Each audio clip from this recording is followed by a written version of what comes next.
Silence Redefined, November 2014. Excellent!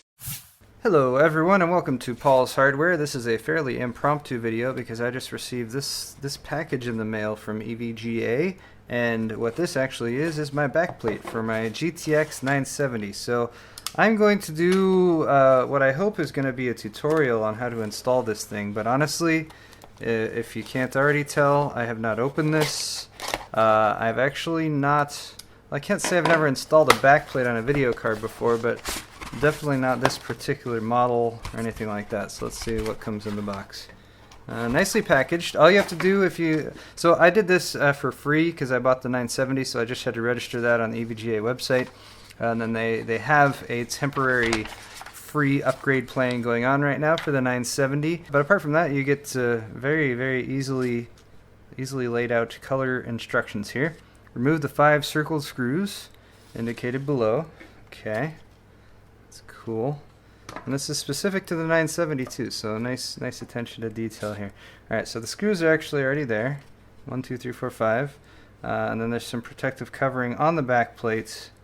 And you gotta line the screws, and then you screw in the screws. Alright, so maybe this type of thing does not need a tutorial. Perhaps this is so easy that all I am doing is talking at the camera for a few minutes while I do what is actually a fairly simple installation. But you know what? I'm going to press on.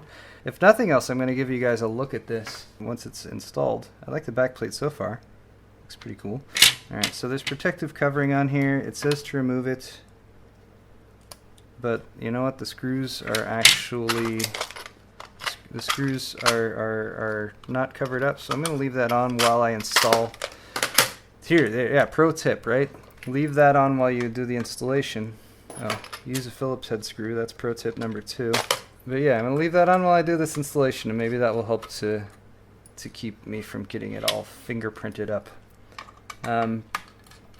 Apart from this, I had to frantically, well, not frantically, but this package arrived and I was like, ooh, I want to install this, but maybe I should do a video out of it. But I just had to go over there and pull this out of the HTPC. Everyone was excited that I went and used the 970 in the HTPC. Well, they were either excited or they were pissed off because it was crazy overkill. But I did anyway, and like I predicted, I was going to have to pull it out very soon.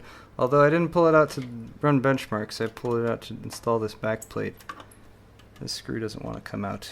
Oh, this one has a nut. A nut! 1 second. Oh.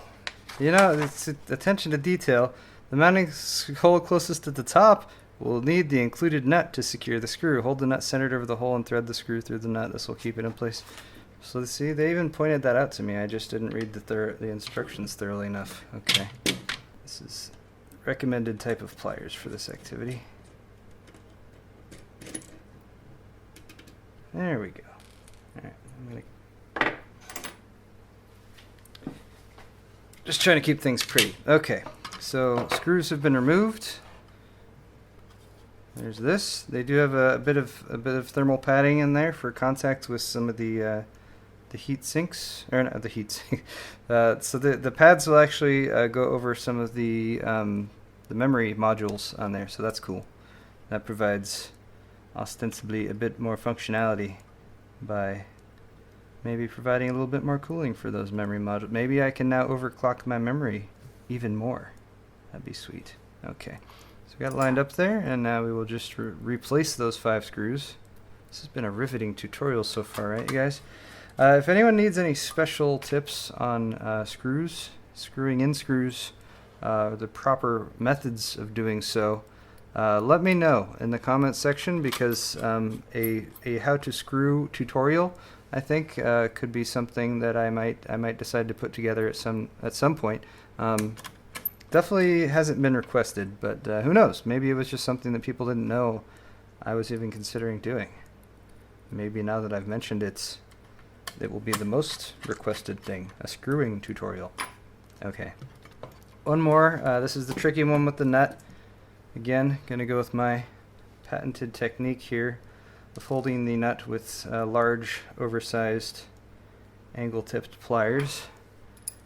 And then I feel like it's always easier to hand thread a screw like this than it is to just go right at it with the screwdriver. I mean, if you can get just like a turn or two threaded. You know what? It doesn't want to do it. Oh, I am going to need to use the screwdriver. Hold on. Hold on. Haha! Success. Alright.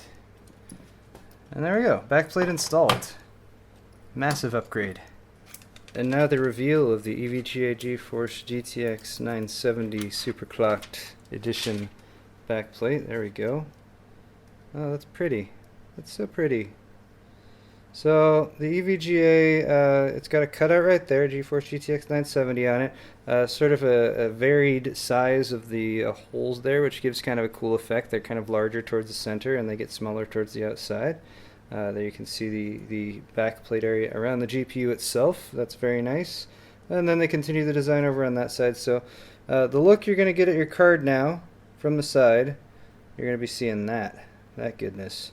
So it provides extra protection, and I think it looks a heck of a lot nicer than just going with the bare PCB. Besides that, it's got this really great brushed metal finish, kind of black brushed aluminum. And again, this was a hastily set up video, so I apologize if this quality isn't fantastic, but there is at least a closer look at this EVGA backplate. So I will put a link in the video's description, guys, if you're interested in where I went on the EVGA sites to get this card, or to get this backplate, I should say. Feel free to sign up for one for yourself. I do think they improve the look of the card, and especially if you have a visible graphics card like a side panel or something like that. Very nice to have. But thank you all so much for watching this video. Really appreciate it. Don't forget to click all those links down in the description. They lead to useful places for helpful things. Don't forget to hit the like button if you enjoyed this video. And we'll see you all very soon.